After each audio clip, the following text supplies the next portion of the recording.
Hey, it's Wes from the 4x4 Canada podcast. Today we have an interview with former off-road racer Bob Ray from British Columbia. We both really enjoyed our chat, talking about racing the buggies from the Baja in Mexico to the little town of Ashcroft, BC, and every point in between.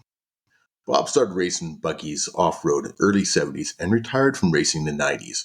We talked about his relationship with other racers from the Pacific Northwest, as well as icons like Mickey Thompson and more. If you want to learn more about the history of off-road racing in Canada, I recommend you check out the Off-Road Racing Canada History group on Facebook. We have members posting photos and videos from across Canada from the early 70s right up to 2000. Before we hop into the episode, I want to remind our listeners that if you enjoy listening to our podcast, hit like or subscribe button, and please tell your friends about the 4x4 Canada podcast. Today's episode is brought to you by Bright Source Lights. We had an interview with Ian from Bright Source back in October. If you've not listened to the episode yet, it's worth going back and checking it out. We talked a lot about light technology. Remember that our listeners get a 15% discount with the code 4x4Canada on the website brightsource.ca. And with that, let's hop into our interview with Bob. You guys are up in Quesnel. Warning. The 4x4 Canada podcast contains discussion about exploring mountains, camping beside lakes, and enjoying the outdoors. Guests also talk about jumping race trucks side by side, racing 1,000 horsepower rigs across mud pits, and jumping monster trucks over stacks of buses. None of this is for the faint of heart. The 4x4 Canada podcast is not responsible for bringing out your inner adrenaline junkie or making you want to get out there and explore the back roads from coast to coast. The 4x4 Canada podcast is not responsible for broken parts due to jumping your vehicle, hitting mud poles too hard, crossing deep streams, and doing other dumb shit. However, we will take credit for inspiring you to explore mountain tops, spend quality time outdoors with your friends, or meeting new like-minded people, and most importantly of all, following your dreams. You guys are up in Quesnel, right? Up in that area? We are now. The years when I started racing in 1972, we actually started building the car in North Van. I had a home in North Van. I was my early 20s, and we had a party, and there was a fellow there, Shell Erickson, and you probably heard his name because he developed the Mint 400 game. I was in business with Shell one time, and we're friends. I talked to him about a month ago. Still 50 years or so we've been friends, right?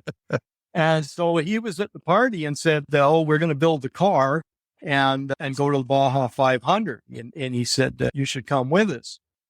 And he said, "By the way, you've got a big carport. Could we build the car in your carport?" That's why he asked you, right? That's why he asked me. And so we built the car in our carport.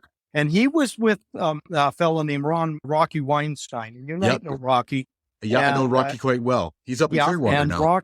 Rocky was down. And if you look at that car, the first Baja race that Baja Bug was at, it was Rocky and Shell in the car. Okay. And if you, the front of it, you'll see Bob Ray, crew chief. And so we built that car. My wife said, "Yeah, let's do this." And they had borrowed a camper truck off his stepfather. And away we took our Mustang with our tent trailer. My daughter, my son Robbie, and my daughter Tara, and away we went to Mexico. Just from a party. Do you want to go? And we went down, and they went as far as they could in the race. They did a good job, but it just shook the car to pieces, right? It was, and so I don't know. I've got a picture. I should send it to you, Wes, of Shell and Rocky getting out of that car, and they're just spent. They're absolutely done. And so the next year, I'm not too sure what went on between Rocky and Shell. But the next year, Shell, so you're going to build a car and go back to the Baja. You want to be in the car, and you can be. And so that's how it worked out the next year, is that I was in the race car with him. And it was again, speaking of stories, we were in the cafe there, the Pinto Hotel, and this lady came and said, "Could me and my husband share a booth with you?" Because the place was packed with drivers through. And we said, "Sure." Here he comes. Walker Evans, right? So Walker sits down and he says, "Where are you boys?" And we said, "From Canada." And he said, "Oh, I heard about you. I was just talking to Mickey. And he said you guys had come down." And so he gave us some advice. Did you pre-run? He said, no, we went out about 20 miles, came back, and that's it for pre-run because we didn't have money to do that kind of stuff. Yeah. So run cars, nothing. And she said, don't race the other guys. Just let them go. If they come up behind you, get out of their way, let them go. And he said, just race the course. Don't think of the other guys. Think of the race course and what you've got for a car. Yeah. And he didn't coin the phrase, but it's the first time I heard the phrase. He said, to finish first, you have to finish. And it stuck. I think it was. I think I heard Rod Hall say that a few times. Yeah, he probably, Rod was. Yeah. Rod was, I think he's out of Reno, if I remember right. Yeah. And Walker, but that was really neat. He was really nice. And to have a conversation like that with him, it was just really special. But so we went out and the same as what happened the first year, we made it out a ways and managed to run into a rock pile or something. And we didn't listen to his advice. And it actually took me a number of years of racing before I actually caught on to what he was saying. You know, you get in your race car and you confirm if you've got a first place car or a 10th place car. And so you race accordingly. But when you first start racing, you don't know that. Yeah, I've got that mindset, right? Yeah, you put your foot on the floor and away you go, and I'm going to win this in the first lap. And it usually doesn't work out so well, right? Yeah, no doubt. So that was in that red and white Baja Bug? That's right. Yeah. That was in the Baja Bug. And we went home then and we built a car carrier for that, a truck, a really neat truck. And Shell built the ramp and what have you, and I built the camper on it so you could drive the Baja Bug up. And I'll send you a picture of it. It was a really neat deal. And then we went to Parker, Arizona, to the Parker 400.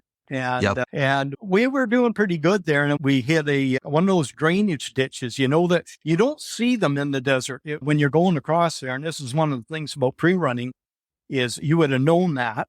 Right. We were also known that the spectators take down those arrows that they put, the down arrow, right? Yeah.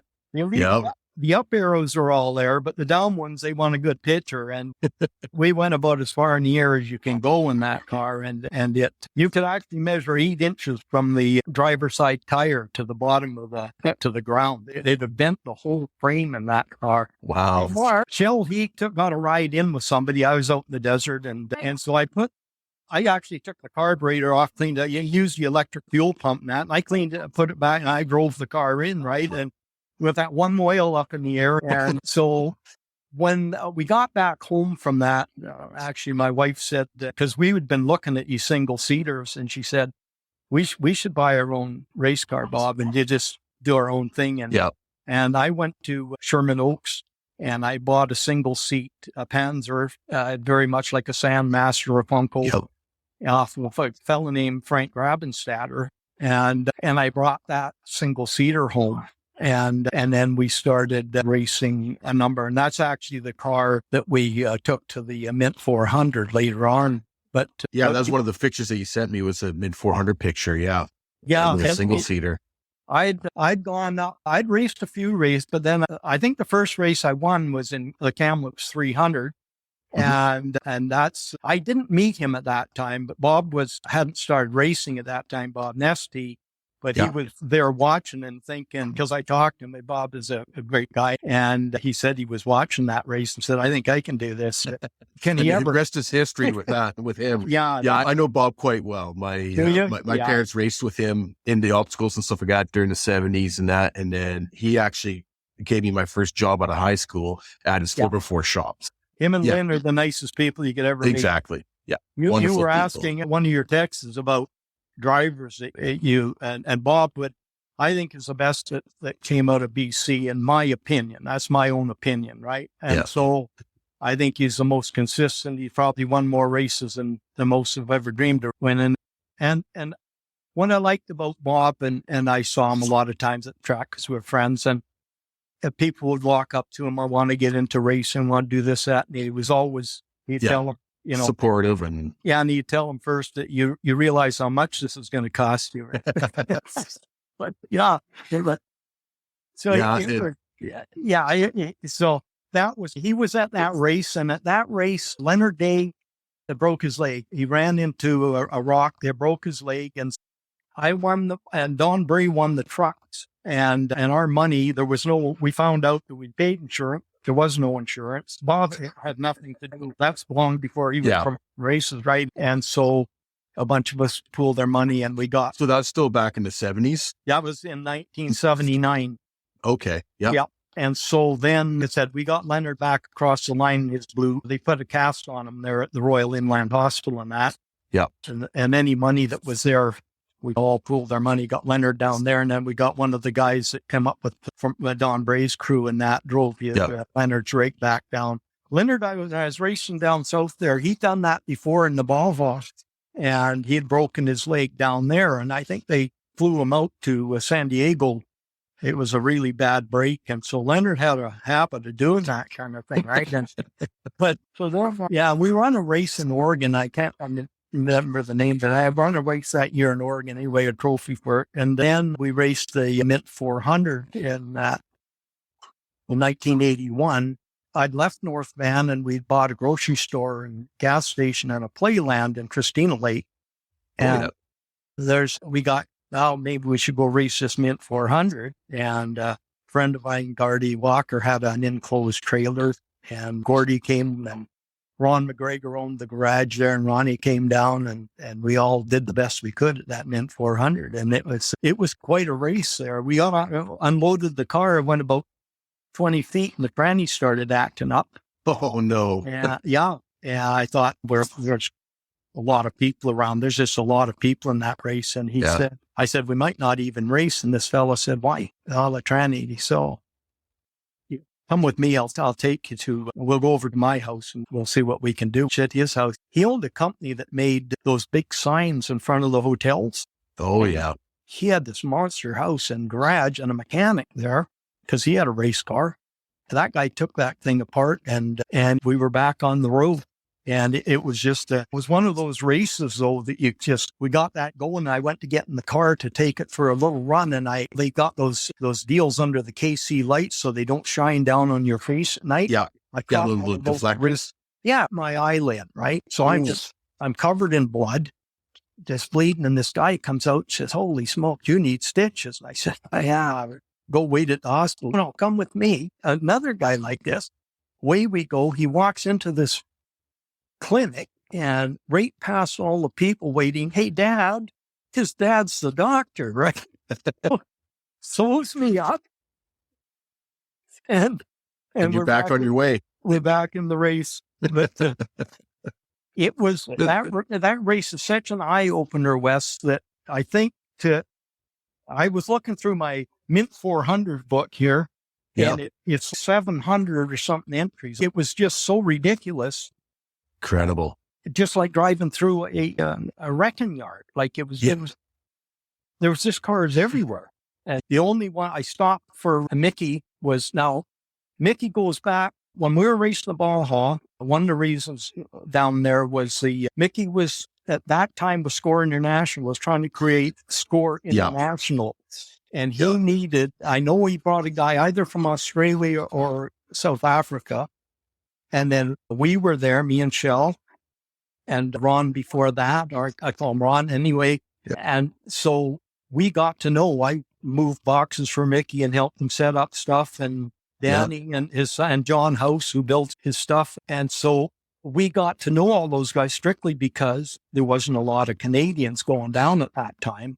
Right. And so I stopped when Mickey had crashed there in the Mint, and he said, no, I'm fine, Bob. They're coming to get me. And so away we went. But I only stopped because we respected him so much, right? He did a lot for off-road racing. He was huge for off-road racing. And I didn't realize that he was actually the one that started Score until a few years ago. And of course, Sal Fish ended up with his right-hand man and ended up, buying him out and taking it over and growing it from there. But Mickey Thompson was such a huge influence, right from Riverside to the stadium races to the off the desert races and the unique vehicles. And he was. I rode in one night with him and Trudy. And actually, I don't think Danny was there. John House was there. And we rode in to just chatting and what he asked me, how can you live up there? It's so cold and we're used to the seasons and what have you. And that kind of a conversation, but he's a nice fella. that you could ever meet. He was always concerned about the racers because he was a racer, right? He was actually, I think, a racer in his heart before any of the other business stuff. But so that was how we got to meet a lot of these guys. Was we were there at the right time when you could meet these fellas, and it was a mixture, Wes, of you'd have racers, you'd have movie stars. There was a bunch of those movie guys, and that James Garner and his son Slick and those guys, and McQueen had that Baja boot, and all those kind of guys. And then some of the crossovers too, Cornelia Jones and some of the other, the Mears brothers, and all the crossovers from other sports at that time too, right? Yeah. Pernelli is his crew. We were in the 74 race.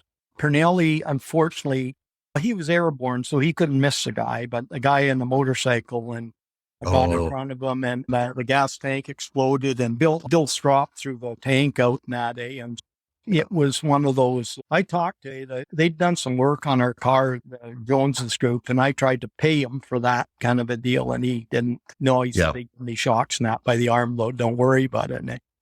That's one thing I've noticed about the off-road racing compared to other racing is the family mentality and the help everybody out. So it doesn't matter if the guy's in the same class as you or not, but there's so many times where somebody pulls into a pits and there's people from all other pits hopping onto that vehicle to get him up and going and out the door. It doesn't matter if it's your biggest competitor or if it's a guy that's in a totally different class and his rig is a third or an eighth of the price of your rig. It's everybody hops in, and it's just, that's something that's always stuck with me with off-road racing, how everybody just helps everybody out. The early days, and that's what I love about what you've got online is I look at the pictures of the families and it used to bother me. People walk by and say, "Oh, that's a piece of junk." And I say, "Yeah, at least the guy got off his ass and built exactly out here." But was in the old days, and that's my memories is sitting around a campfire out in the desert. The kids were all playing off the side, and we're BSing about races, and it was just a real family thing. Then, and I went through the era where money started creeping into it. And here comes somebody and they got a semi and this, that, the other, and they got all these pickup trucks at different checkpoints. And even down south there where they had their own helicopters and what have you, right? And a real advantage. So you got a helicopter telling you can pass here or there because you can't see in the dust. It's a huge advantage for sure. And I think it's gone away from that a little bit of the camaraderie, a little bit with, as you say, as the money came into it. But I think a lot of the smaller events still have that because they don't have the budgets or the factory sponsorships and stuff like that too. That's the deal. When I was racing in Oregon and Washington, when I started driving for Leonard Day Racing, and even before that, my single seater, me and Shell, when we first started building the bugs and what have you, we couldn't get parts. Some of the parts we needed, we got hooked up with Dick Wyrick, and Dick had a shop then, it not like now, but he had a tube bending shop. Now we'd actually make patterns if we needed tube bent, what have you, because a lot of the tube bending in Vancouver now was these ones that like they used for mufflers, and it would actually stretch the pipe in the corners. And some guys would fill the pipe with sand and things like that and bend it so it wouldn't kink in the corners and that. But we would make a bunch of these patterns up we needed, and then we'd phone Dick and he'd get the parts for us. And then we'd go down to a shop in Oregon. And then especially when I started racing the single seaters, there's a guy I really respected was Dick Wyrick. And I know that everybody knows about Mark and Gary as far as being fast, right? But Dick was fast. Their dad, I can see where they got it from because he was really fast. And then he built that Tesco company up. God, they got some beautiful rigs, and they do. He got into contracts of tube bending for the Navy and stuff like this, and his company got so big. So you helped him get started in that. I don't know if we did, but he sure helped us get going. And he was the same. He would always, if he needed something, he's just a really nice guy. But like I said, they know the boys are fast and they have really good equipment. His dad was fast. So Dick was a fast guy. There used to be a good little series in Washington and Oregon with Milliken and Yakima and a few different areas. Bend, Oregon. There used to be some great races down there. I raced Bend a lot of times, and Whiskey Flats. And first time I met Ivan Stewart was actually at a race in Yakima. And that course was one of the roughest course. I think it's where they practiced with their tanks. It was a military deal. They even had the medics were Marines, right? And which I ended up needing. But Ivan, he had the same car that I did, basically. Both our cars were built at Modern Motors. And so we had something to talk about. But he was up, just him and his wife, and he ended up crashing his car there. And I actually got in a deal there where I smashed my goggles. Even though I was tied in, I went far enough over. So then I decided I'll drive in the last 15 miles with no goggles. I couldn't see to get out of the car, right? And my wife said I looked like a big bullfrog, right? And it wasn't pretty. And my brother-in-law, Dougie, he got in the car and I said, just keep going. Well, you went down about a mile and then you went down this enormous steep hill. And that's where he discovered that I told him to get in the car without any brakes. I forgot to mention that, but he kept going along. I think we got third or fourth in that race, but it was just one of those deals. You just do what you got to do to keep going. And so I said, you just, in that kind of silt, you don't need brakes too much. You just let off the gas and you'll stop. Yeah. But it was exactly. It was horrible. And, but that's the time first. And then I got to when Shell developed the off-road game, and we had a company called K&R Custom Tube Bending in Delta, Tilbury Island.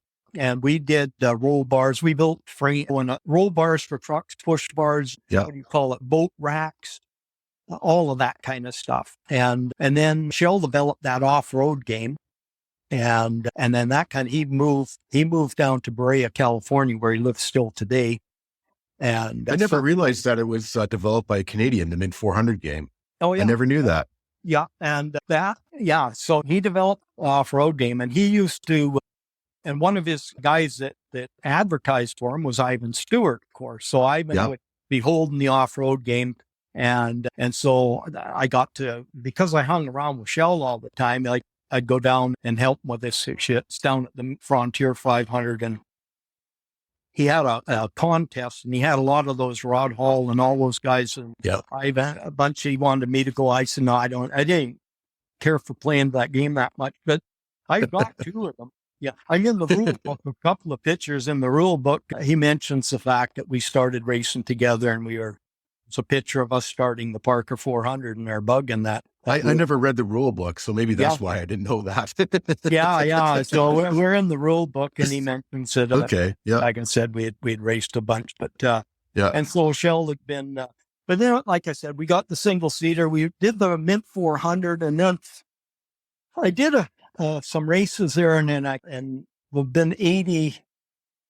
I'm just trying to think of when I bought the store at 70 Mile. I think it was in 83. And I wanted to race with my son, Rob. And so I bought a truck off a fella here. It had partly done, but it was a bad idea. Every once in a while, you just have a really terrible idea. That truck it looked good, right? But it way too heavy.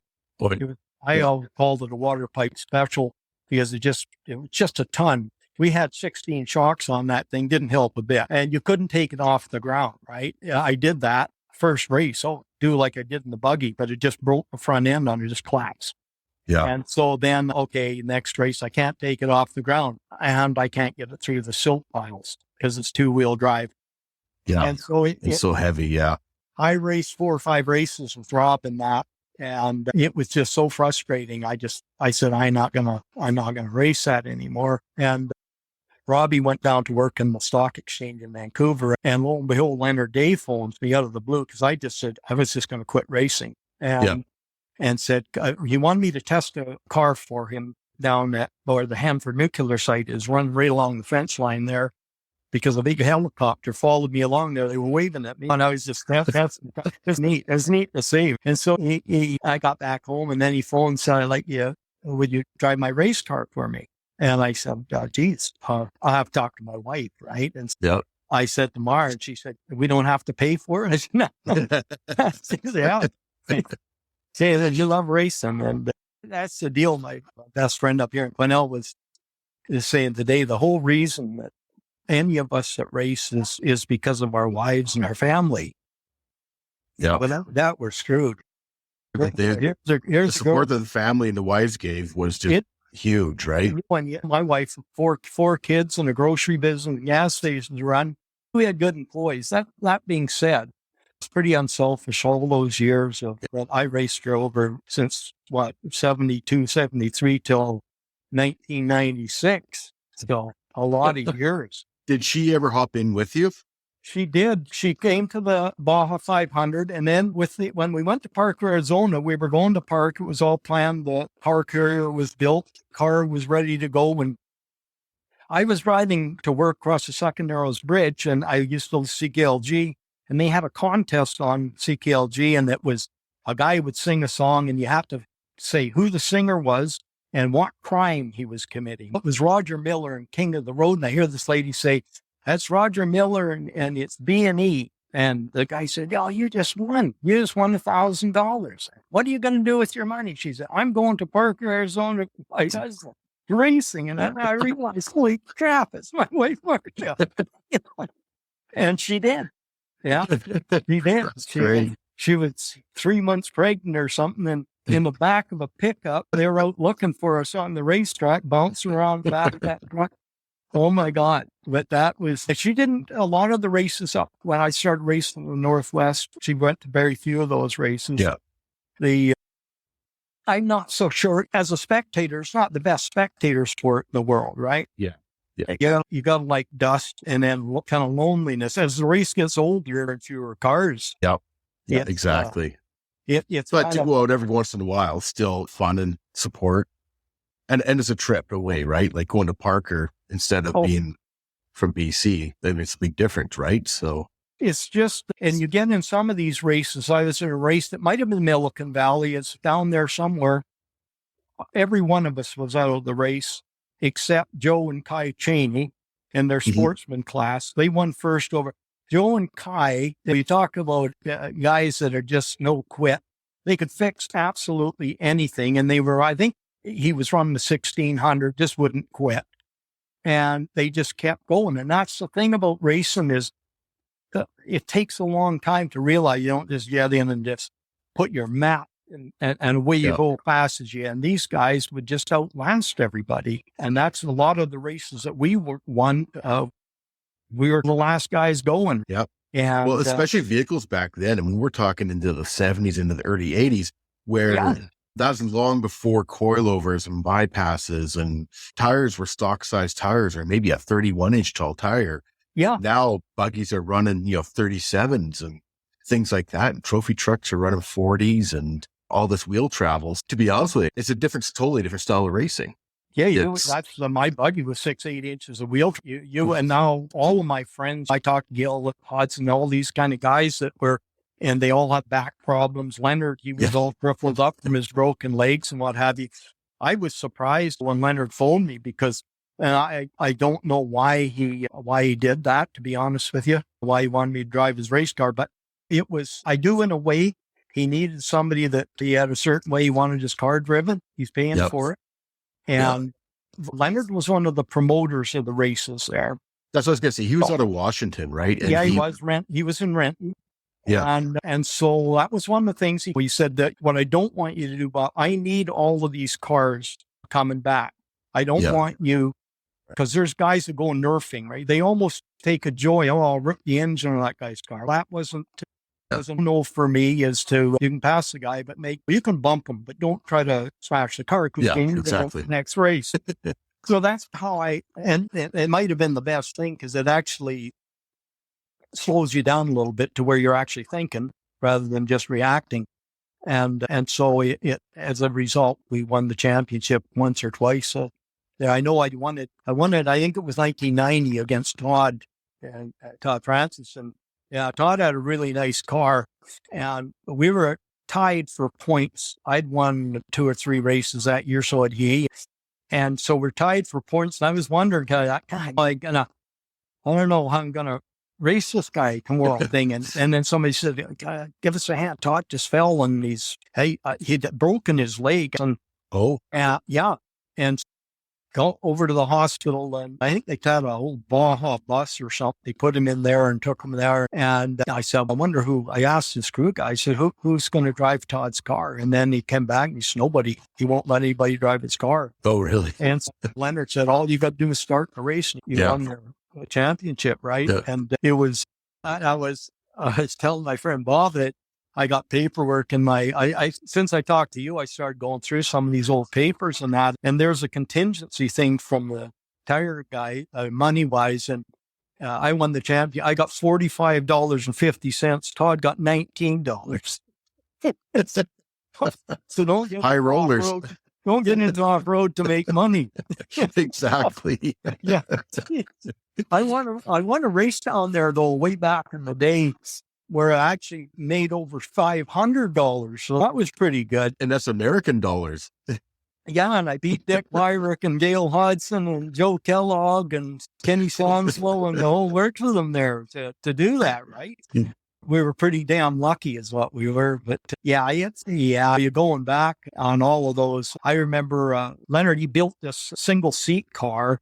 It was been in the 90s there, and it was, he called it Murphy's Law, beautiful looking little car. It's in dusty times. They got a picture of it in there. But that car, it was like being tied to the back of a kangaroo. You take off in that car and it would just take off sideways on you. It was a really hard little car to handle, right? You get a certain way to drive that car, but we did do not too bad in it. But in 1996, I raced that car. I actually endoed it and landed back on the wheels, and we did finish. But I got out of the car. I said to the fellow, the crew chief, I said, that's it, my last race. And he said, oh, no, you'll come back, because I always did. Leonard would phone and I'd go back and race.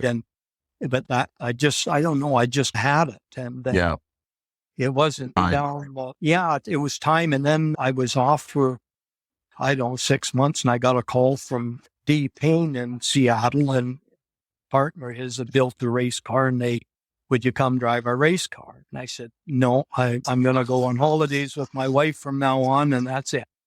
Because she's sacrificed so much through the years for me to do. I'm still married to that girl after 57 years. So something worked out good for me. And saying that, I had offers to go down. Leonard got these guys anyway. They wanted me to go down and test drive cars down in Florida, some kind of prototype deals. And I said, I got to run it by Marcia. And I just said, I don't want to go down there. And I got a family and a business. I had the Christina Lake store at that time. And so I just made that choice. And a lot of the drivers and what have you that I knew and knew about were on their second or third wives and stuff like that, especially the pro guys and that, right? The big name guys. And so I just decided that's not what I wanted to do.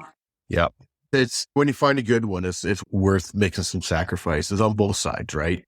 She made sacrifices for you, and you did as well. So I think and I love the racing and that, but to be so passionate about some of these pros, Jeff Gordon, guys like that, that comes first, right? And that my family really came first. Yeah. And it was like my son Robbie raced with me in the truck.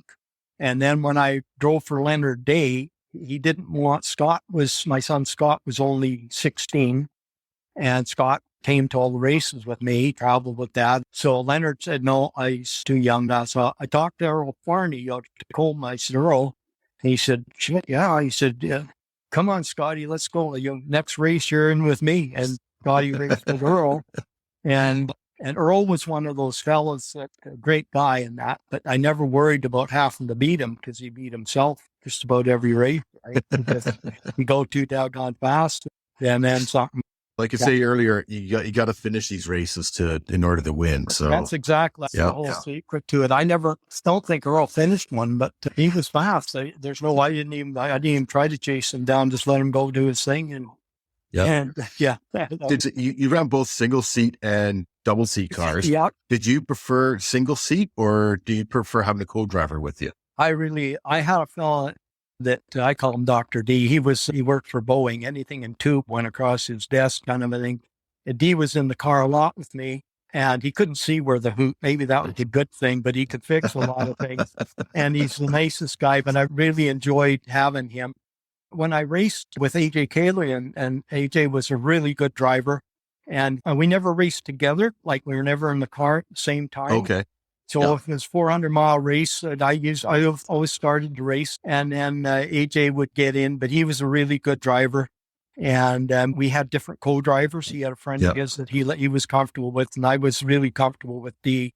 And I liked the two-seater. It's an unusual thing when you're, especially in a single-seater, and you can even be in a big race and there's stretches in there. There's nobody. And you wonder, am I going the right way? Seriously. You don't see any lights. You don't see nothing. You don't see those arrows and you're going along. Yeah. And you go, God, was there, what the heck? And then you'll finally see a part of a down arrow or an up arrow and you're like, oh God, I am on the road. Broken stake or something like that. And that's the thing is that after like the Baja, the race that we did, there was 333 entries and 130 finished. So you're going to pretty well, and I'm not too sure. This Mint thing, it was, like I said, it was just so many wrecked cars. Yeah. Just some holy crap. And we had 86 in class 1, I believe, on that book. Anyway, I ended up 28. And again, we were lucky because the Checkers crew was there and they said, where are you pitting and this, that? And we don't really have any. We're just going to keep going as long as we can. And they said, what do you got for spare tires? And we had spare. He said, this is the checkpoint. We're going to look after these Canadians. They didn't charge me nothing for it. And I went in, filled up the car. I never did have a flat. But they looked after us and they had Coors beer and pizza. So we had, after the race, all the beer and pizza we wanted, but they were the nicest guys. And it just, I guess it's a special thing about coming from Canada. Mickey Thompson saw that and we had access. I was at the house uphill that you go, Jesus, what the hell? It just is, it's surreal in a way. It's like it. Yeah, totally. Going back to being Canadian and racing down the States, it's funny because I've been to races down the States and it's the same thing. It's the Canadians that come down, and everybody just treats you so well. And quite often you hear things about Americans and how they're ignorant and all that stuff, but I haven't come across that. I've found more ignorant and rude people in Canada than I have in the States. It's just between the racing and between my work, I have found a lot more rude and ignorant people in Canada than I have in the States. The Americans have always been so welcoming to us. Mrs. Thompson told me, he said, you act like an American. I said, if there's any consolation, my sister's American. She married an American guy, right? But gotcha. And I love the United States. I always appreciate the fact that we were neighbors to them. And I always felt safe because of that, right? They always protected Canada and in a way. But me and my wife, even when we weren't racing, we've traveled all through the never had a bad incident. None. We were down there so many times. I can say how many times we've been to Vegas and Reno and all that. Never had a bad experience. So it's just, I don't know. I love the United States, always will. And I did. And as far as racing and that, I never got down there and had guys come up, oh yeah, we're going to do this, that, the other. What's funny, we were down when we were in Mexico, we were all camped Pinto Hotel, or a bunch of us. We had a big, huge kind of a field thing there, and we all had our cars there, and we had to take turns patrolling because guys are stealing parts and that, right? Yeah. And so we got again I got to meet Malcolm Smith there, and I still got it. I should have brought it out. But Rick Mears gave me a T-shirt, or the Mears Gang, right? And they were out of Bakerfield, California. But it's pretty worn now, but I've still got that. That's awesome. That's great. That T-shirt. And no one at that time ever thought that Rick would have won the Indy. And Roger was there too, of course. And then their kids, Casey, I think he raced over in NASCAR and that. And I never saw any of the kids. I didn't know any of their kids. And that you just be BSing around. Yeah, you hear about them through other sources and stuff like that. They were curious about us. They'd come over and look at our car, and they were polite. Now they probably said, I probably won't get that far. I don't know what they said, but he's a fast guy. And there's no question about that. But they're heavily, like I say, so heavily sponsored nowadays. To watch that 1000 and watch Bryce come across that one straightaway. I don't know how fast he was going, but the Menzies there, guy, that truck, holy smokes. There's flying across those lake beds and stuff like that. So yeah, this year they ran the Baja 1000 backwards, right? From the bottom up to from La Paz up, which is really different. And I think it worked out okay. There's always little incidents here and there. You're going to have that at every single race, but it was just something totally different. People are running opposite way that they normally are. Did you have a favorite race area or race track kind of idea? Is there something that you really enjoyed going to each time? Bend, I think. I like Bend, and Leonard had a summer house there, Eagle Crest, and that's in Bend, or just outside of Victoria and that. Yeah. And there's a golf course there. And anyway, it is on the golf. Anyway, I like that. They had a picture up in the cafe. There used to be a cafe there years ago right at Bend, and they put our picture up on the wall for some reason. The old fella, I got along really good with him. And it became a story in the newspaper. I became friends with Terry Silbaugh. He was the sheriff of the Chute County and his guys. And so that old fella got shot. A guy shot him there in that place. And it was just one of those deals where his deputy said, I have got to have a leak. And he wandered over by the fence there, and he's going to have a leak. And he looks down, there's the gun. So now he got the gun. It was a guy, this old fella had helped this guy, was kind of down and out, and gave him a job. I'll feed you and a place to stay. And the guy kills him. And I know, and those are just, it just breaks your heart. And you hear stories like that, and it's just wrong time, wrong place, no sense for it. And Terry's guys, I did one race, and I was in the single seater in Leonard's single seater. Yeah, I did about 2 flips in the air, and that thing landed right back on the wheels. The only thing that it did is it hit the stinger hit on one of the roundy rounds, and it bent it over, and somebody with a tire iron straightened it back out enough, and away they went. But his crew he had this search and rescue crew that they're well equipped. They're down there. They buy their guys equipment, right? Yeah. Beautiful Bronco police car kind of a thing. Not like up here. No, our guys, they try. And they're up against bureaucracy here, maybe more than, I think guys get elected down there. Yeah, I think they do down the States. Yeah. It's just, but Bend was a really neat place as far as the family kind of deal. They'd just be a big row of, everything from tents to big motorhomes and big whole collection. And there'd be campfires all over. Wasn't there snow down at Bend one year? Yeah. A couple of years. Luckily, Leonard had a nice trailer, right? And our car was in that trailer, but a lot of the cars were sitting out that night. Yeah. And of course, they came in the morning, their cars, the driver's seats covered in snow. Yeah. And down there, of course, it starts melting off early. So now you're sitting in a wet seat. And you see. Yeah, nothing worse than sitting in the wet seat with cold water, and then you're trying to drive and your hands are freezing up. And I raced down there one time, and Leonard had some guys. He said, he's not going to drive. I've got these guys I think one was from Yokohama. I can't remember where the other fellow was from. And the first fella, anyway, he had asked me about if I go to the bathroom. I said, I don't stop. So if you don't like that, don't get in the car then, because I'm not going to stop. And so no problem. So he got out, and we stopped and got fueled up, checking the car over, and this other fella gets in and said, oh, geez, the seat's wet. And I looked at him, I said, the other guy spilled some water on there. He had a bottle of water. He didn't, of course, but he must pee, right? And so I never did tell like that. But you weren't about in those days to stop, especially if you work to get past somebody for miles, right? Well, especially getting caught in the dust and stuff like that. You don't want to lose them again. That's holy smokes. Now, another one of the races I did that was really unusual was on top of Grouse Mountain. I was going to ask you about that. That was actually one of the questions that had come up, because I've seen a picture or the poster, and I've seen a couple pictures, but that's all I've seen. And I was like, so I was going to ask you if you had raced at that Grouse Mountain race. I've got one of the posters.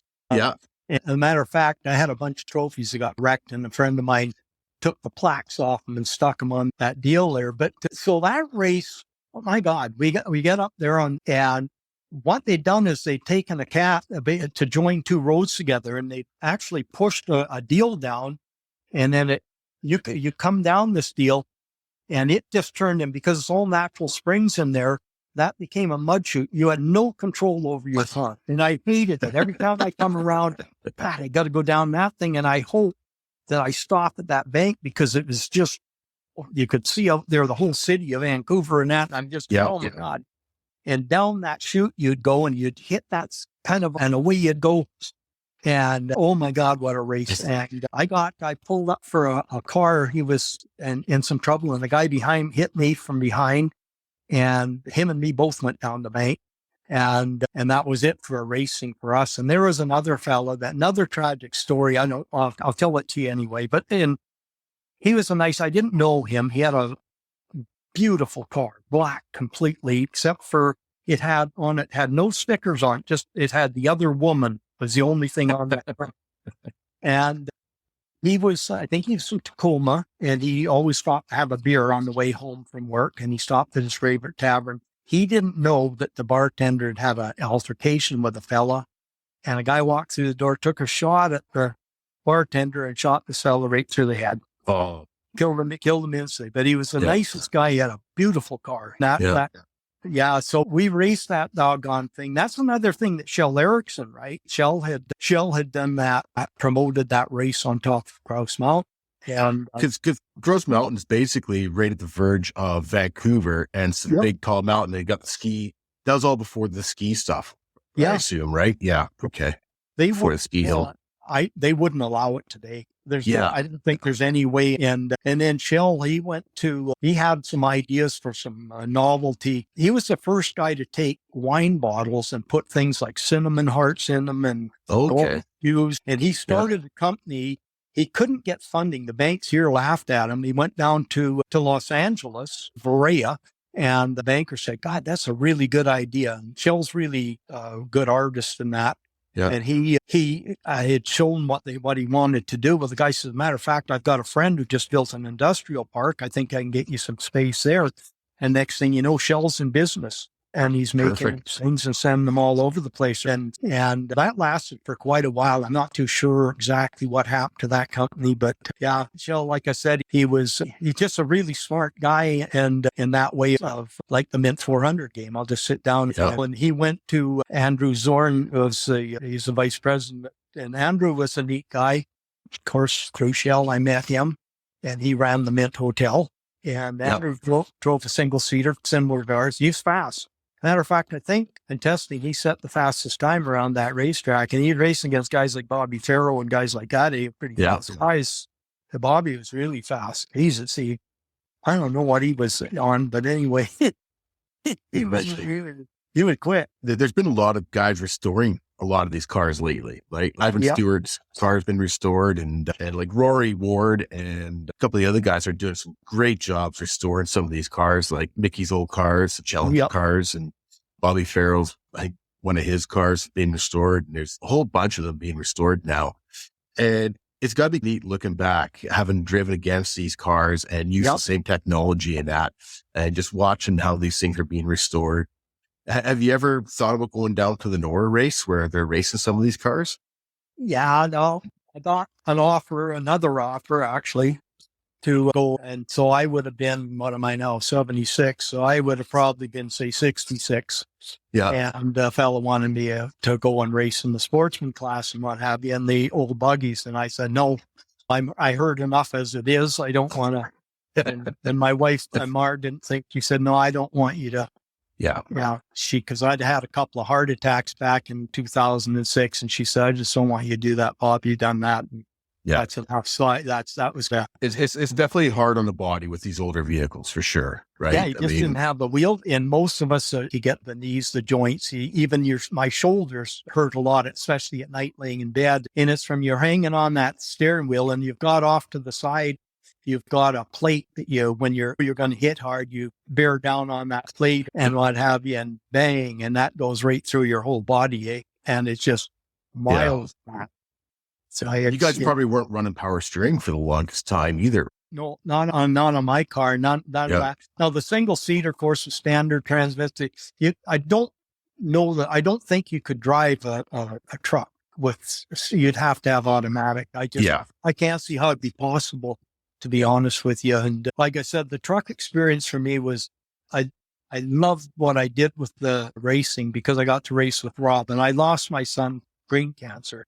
Oh, sorry to hear that. But I've got all those memories, and so I get a little emotional. Sorry about that. But oh no, it's totally understandable. So to have some of those memories now that he is no longer with you, some of those memories, and then any little memory that you can grasp onto. And we talked right to the end of his life. We talked about those races. Remember when we did this? And Robbie, when we were hauling, and because our distances are so long, living up here, and Robbie loved driving at night. He could drive all night. He'd put his Waylon Jennings tape on or whatever, and away you go. And I was telling Bob today about when we went to the Mint 400, me and Ron McGregor and Gordy Walker, and we left the Christina Lake, and it's only about 10 miles to the border at Luria.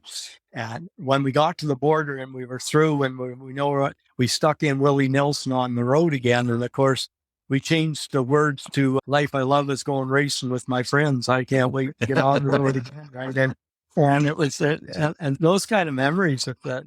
Pretty special stuff. The road trip, the racing is awesome.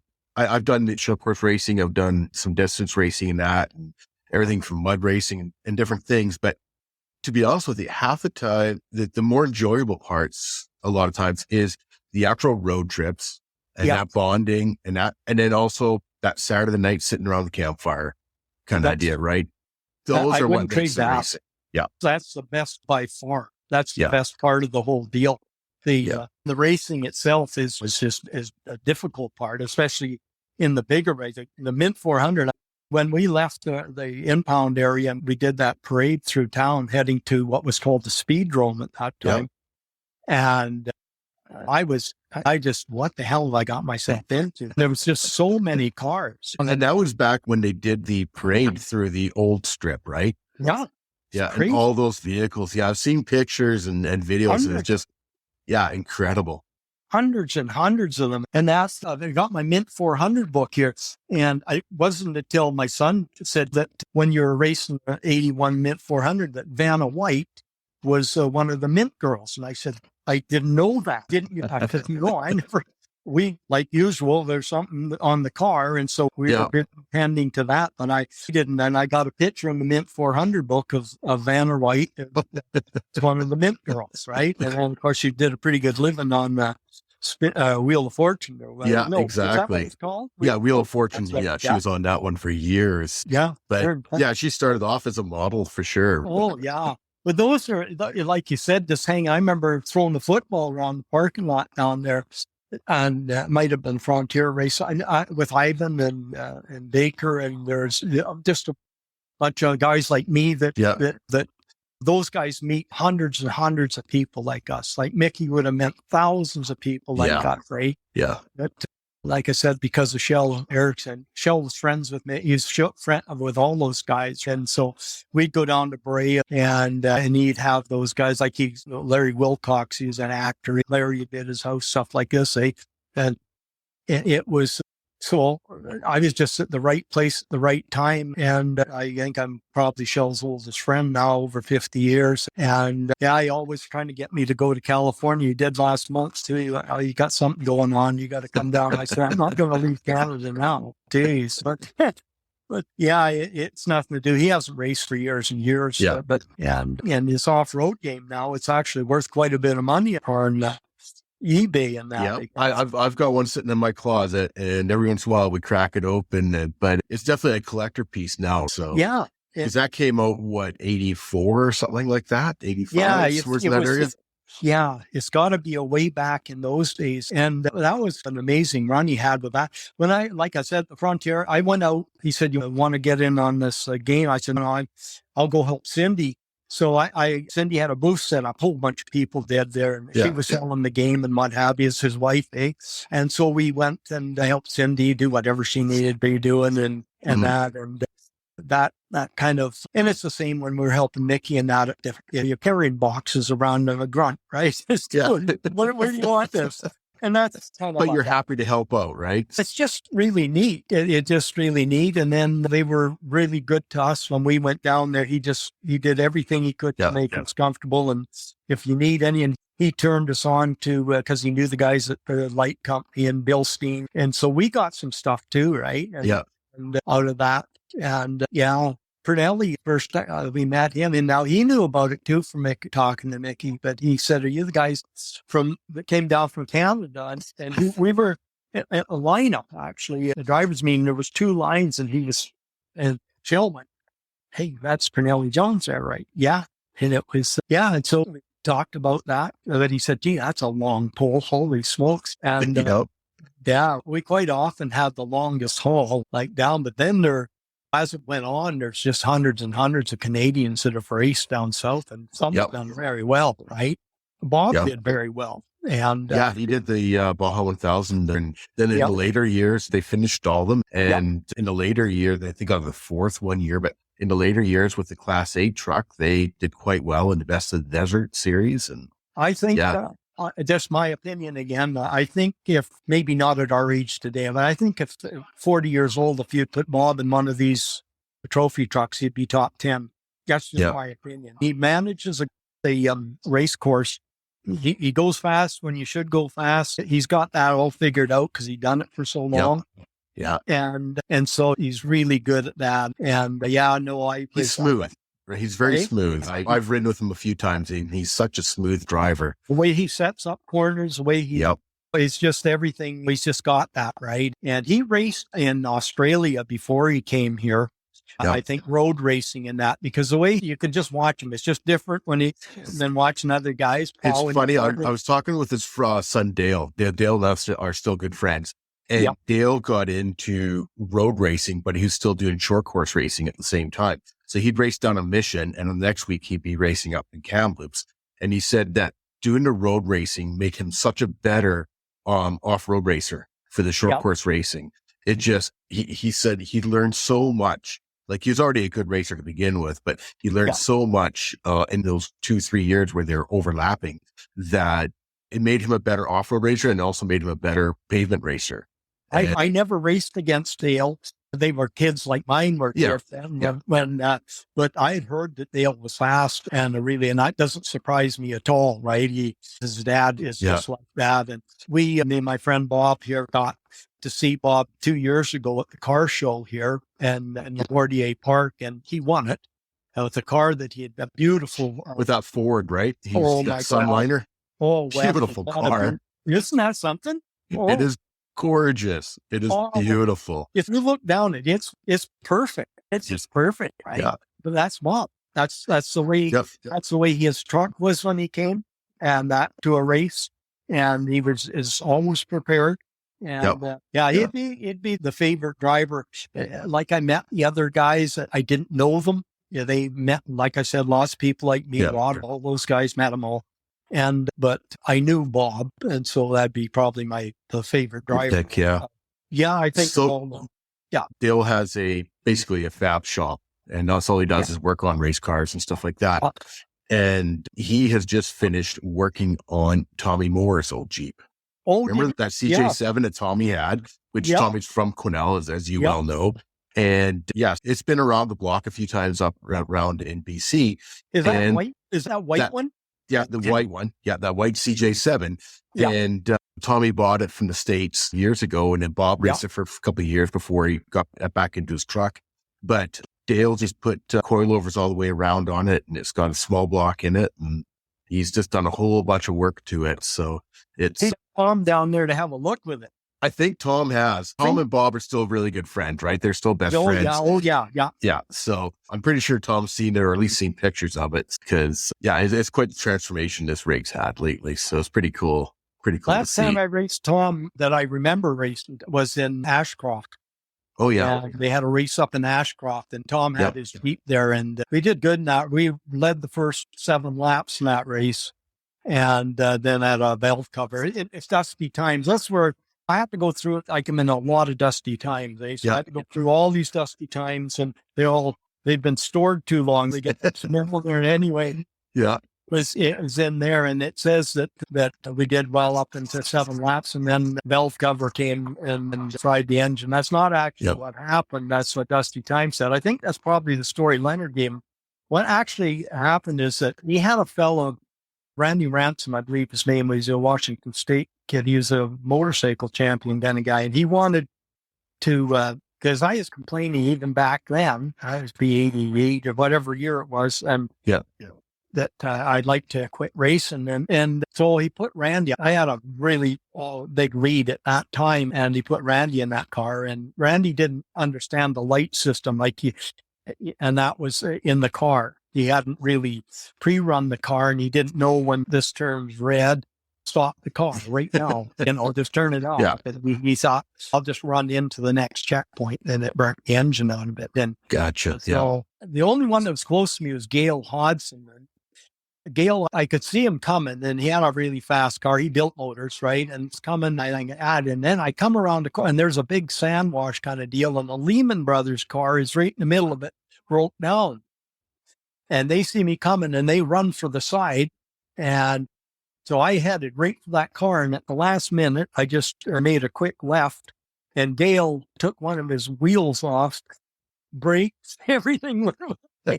And we're going to have problems in the pit, right? Yeah. He came up the pit, and he said, I would have done the same thing, Bob. There you go. It was all good, right? But we were clear to go then.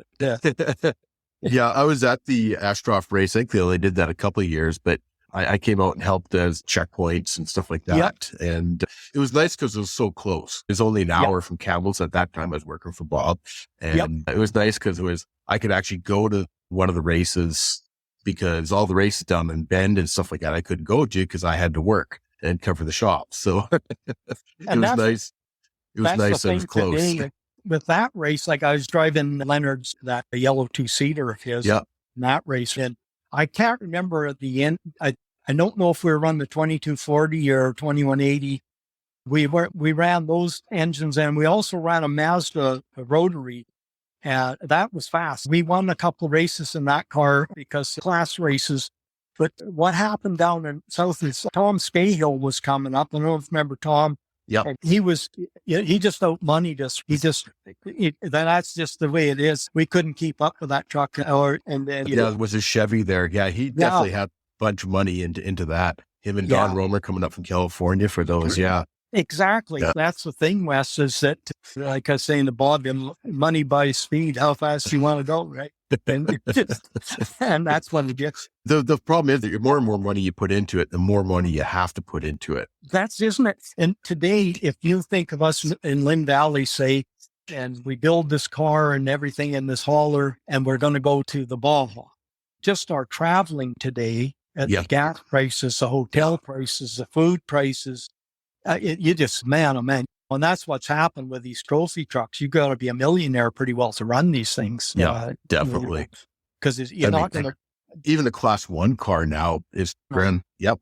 Yeah, exactly. $250,000 for a Class 1.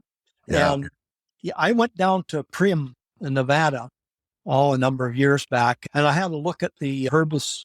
It was that Truckee or truck. The Truckee? Yes, the one. Yeah. And the engineering in it.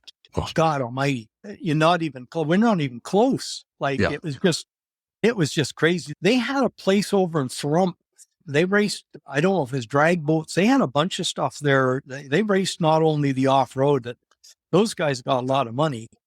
Yeah. Obviously. Yeah. With all the gas stations, they're doing something right with that. So. What did they have? 5 trucks in this race? The 1,000? Something like that. Yeah. Wow. They definitely, and one of those trucks could be half of my house. Yeah. Oh, I know. Oh my God. Yeah.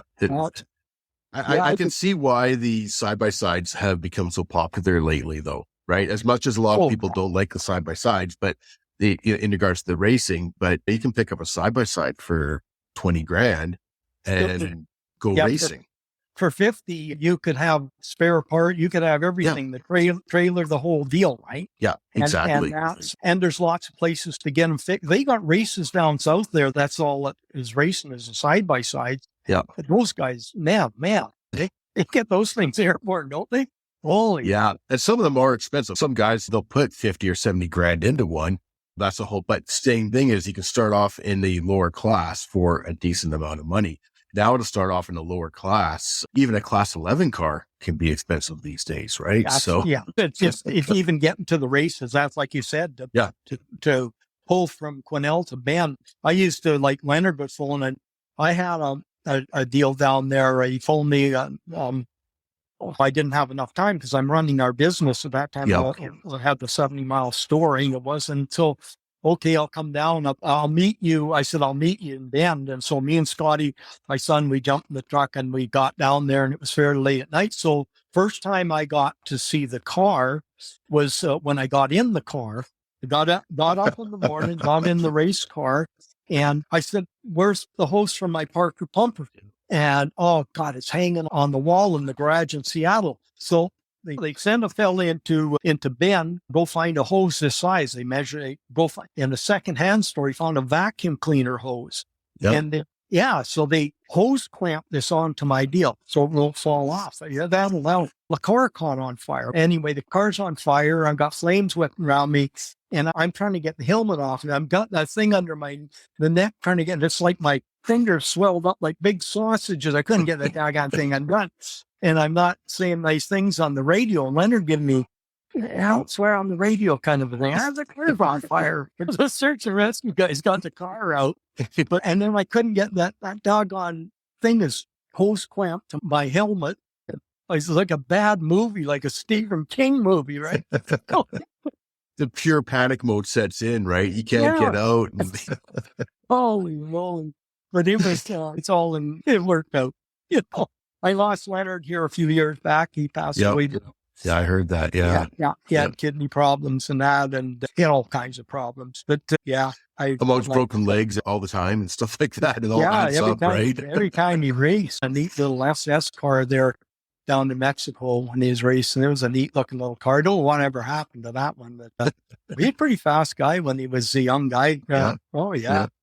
He was friends there with Dick, of course, Byrick, and that whole group. But wonder where all those, we've lost so many now, old age. And like I mentioned earlier, that's one of the reasons I wanted to do the podcast was because we're all getting older, and we lost Al Watson a few years ago, who was more into the play day stuff and that, but he was also for All Drive Association and that. And I'm like, we got to keep some of these stories and keep them going. So sure, appreciate it. That's all I can. I love not a problem. Like I said, I look through those pictures, and it just and it doesn't matter what class the car is. The whole deal is still the family unit. And it's interesting too, because there's been a gentleman by the name of Stu Beatty. He's been posting on the Off-Road Race Canada history group lately, and he's from Ontario, and he just found their group recently, and he's been posting pictures from the early 70s racing in Ontario. And it's the same thing. He's going through his old pictures, and it all brings up some great memories, right? I hope that continues, Wes. That is that it just doesn't get swallowed up in big dollars. That there's always a class there that are just normal people. You've got to have a decent job to go racing anything today, right? Mud bogs, whatever it is, they're all expensive.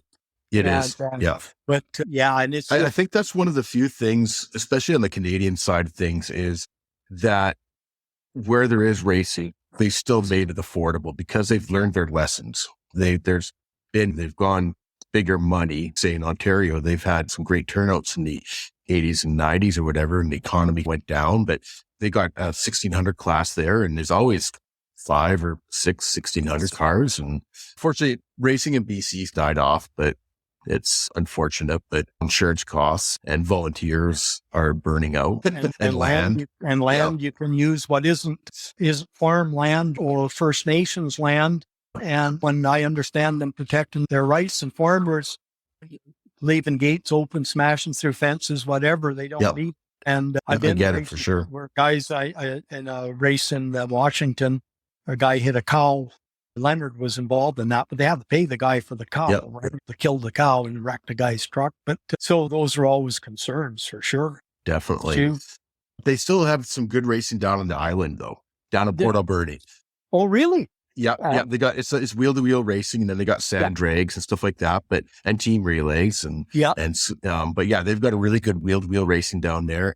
And it's some of the guys are running coilovers, but there's still some basic rigs down there too, and people just having fun, right? So my son Robbie drove some races for Rocky with he had a buggy, and I think it was Skagit or something. I went to a couple of them, but raced a few races for Ron.